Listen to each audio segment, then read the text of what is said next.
Now to a COVID alert, the Supreme Court dealt a major blow to the Biden administration, blocking the president's vaccine or test mandate for large private businesses. But a vaccination requirement for healthcare workers was upheld.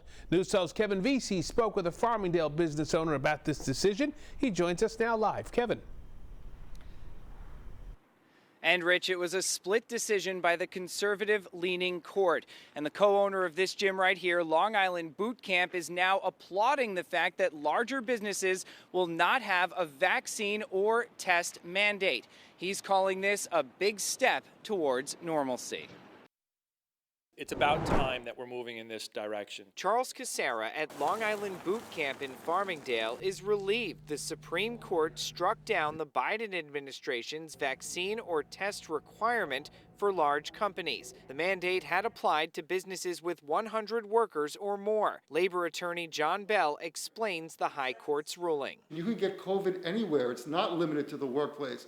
So a fair viewing of the facts, the Supreme Court made absolutely the correct decision. But when it comes to healthcare workers, the justices went the other way, upholding a vaccination mandate for facilities that accept Medicare and Medicaid. It's just not right. Donna Schmidt is an unvaccinated nurse who's organized protests against vaccine requirements. She's disappointed by the decision. Healthcare workers are no more at risk of infecting the people that they're caring for or the general public than anyone else in any institution. But Dr. David Battinelli with Northwell Health says the vaccine has helped keep hospitals running during this latest surge. To be able to have a health force that's available to take care of people as they get sick, we need our healthcare workers vaccinated. And Bell says the healthcare mandate also follows the law because it only applies to facilities that receive federal money from the Centers for Medicare and Medicaid Services, also known as CMS. When you accept those funds,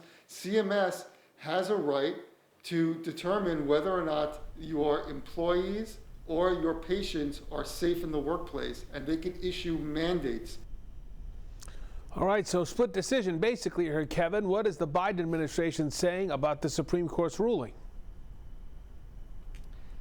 Well, Rich, the president issued a statement today saying vaccine mandates are saving lives, and he's now putting the pressure on states and individual businesses, saying it's up to them to make their workplaces as safe as possible. Rich? All right, Kevin, thank you. So we're asking you tonight on Twitter, what are your thoughts on vaccine and testing mandates for workers? You see the response there. 41% of you agree, 48% disagree, 7% say only for healthcare workers, and 4% of you are not sure. That poll is live right now, so there's still plenty of time for you to weigh in on our Twitter page.